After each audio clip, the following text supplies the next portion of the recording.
Hey everybody, it's Christine Ernst, the Fat Ass Cancer Bitch, coming to you from the Cozy Writing Cottage here in Sandwich, Massachusetts. It is Saturday, December 21st, the solstice, and it snowed last night here in Cape Cod. There's maybe 1.5 to 2 inches of crusty white snow on the ground, and it's a little magical.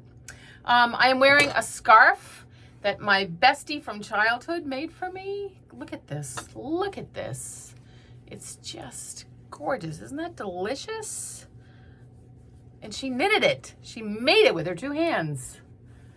She came the other day and we made Christmas crafts. We made paper stars and snowflakes, and we made little felted animals. I've never needle felted before, and the way you do this is to take a little ball of wool and you stab it repeatedly with a little barbed needle.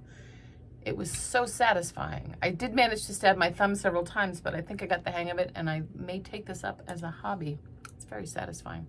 The piece I'm going to read today is a piece that I love to read every Christmas. And I think I read this maybe 2 years ago on this platform for maybe my second or third video. But I'm going to read it again because I love it. It's a story that just makes me happy to tell. It happened maybe, 8 or 10 years ago.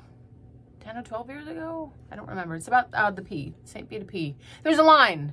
It's a really long one. Today's busy. It's the annual Christmas Bazaar at the P, the V to P, the St. Vincent de Paul Society thrift shop on Route 28 in Cotuit, Massachusetts, where I shop for treasure almost every Saturday.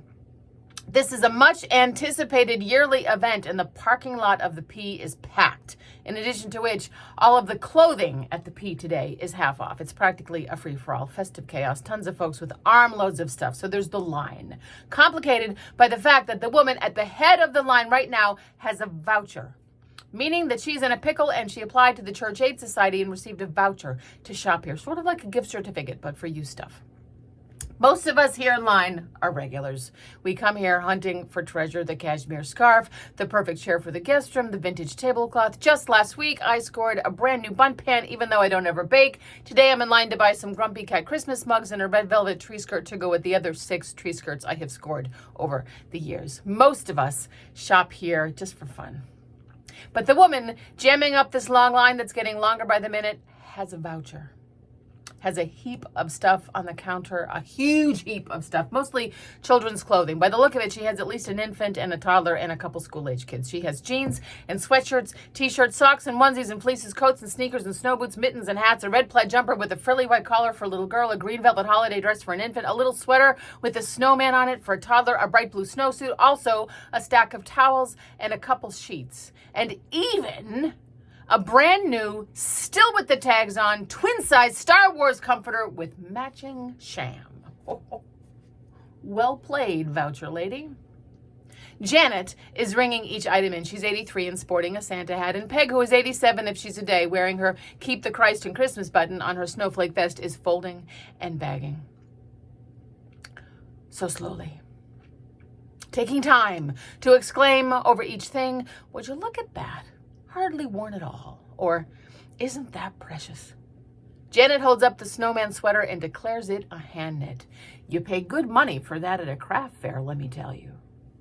Peg congratulates the woman on the Star Wars comforter and tells her you should save that for under the tree. So very slowly, excruciatingly, really, the sale is rung in and bagged. The man next to me in line sighs loudly at regular intervals, and people behind him grumble and shift in the way that put upon people in lines do. The inconvenience of it all, you know, the waiting. The sighing guy mumbles loud enough for most of the folks in line to hear, "Of course she has a voucher." Like, poor people are the bane of his existence. Like he himself is not waiting in a line in a thrift shop to buy a used pair of men's extra large flannel pajamas. And the woman ahead of me with a pair of candlesticks that look like reindeer looks back at used pajama dude and rolls her eyes in agreement with him. Like this poor mother with a voucher is totally harshing her Saturday morning Christmas Bazaar thrifting chill. There's not a single thing for herself on that counter unless you count those threadbare mismatched towels. She's too young.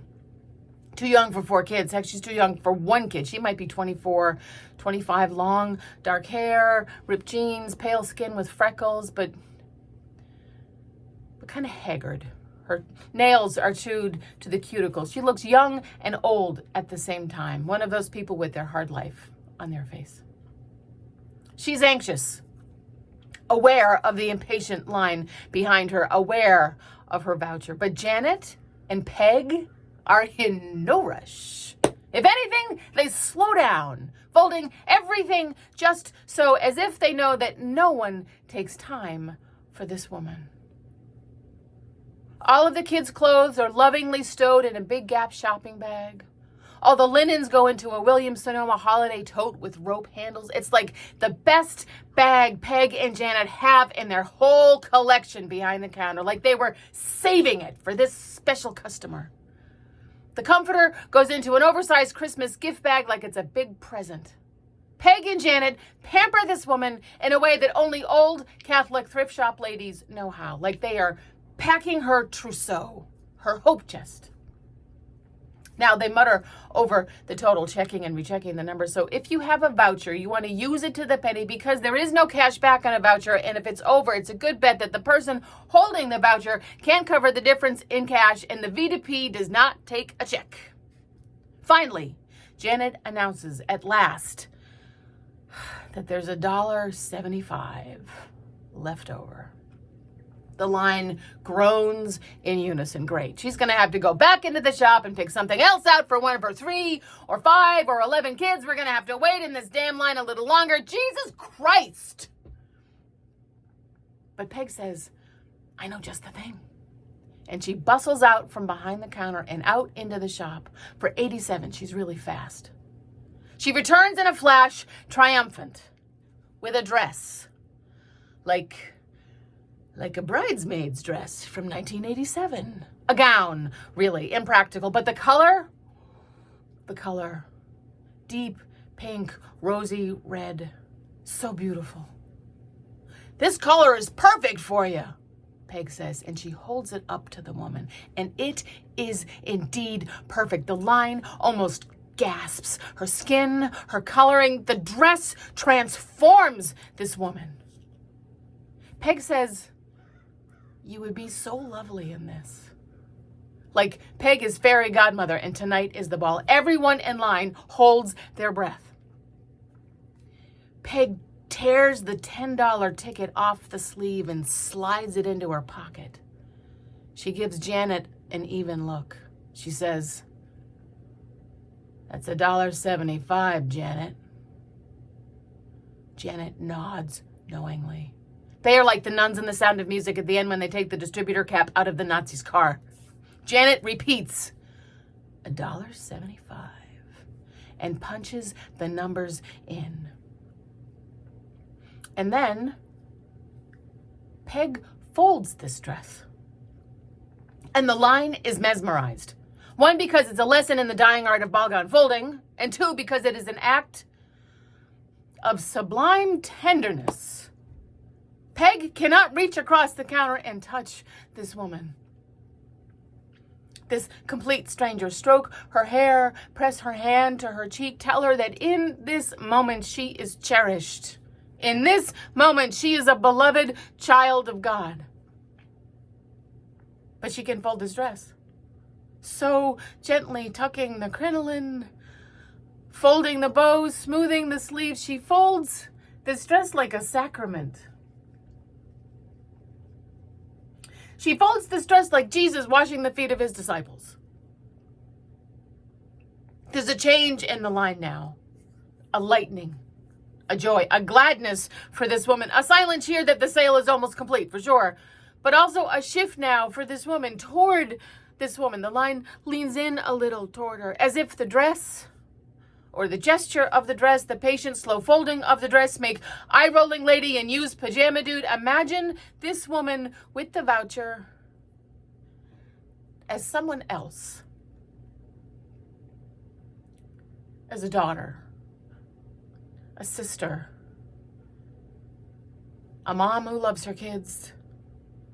As if just by witnessing Peg fold that dress make us in line impatient us, privileged us, make inconvenienced us, merciful too. Jesus Christ.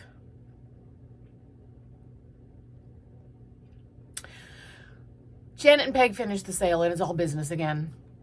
They sign off on the voucher and hand over the bags. The woman thanks them sheepishly and starts to leave, avoiding eye contact with us in line. Peg calls after her, "Don't forget your Star Wars comforter, that's a prize." And she leans over the counter with the last tote.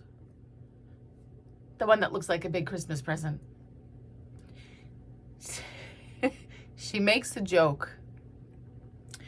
"And may the force be with you."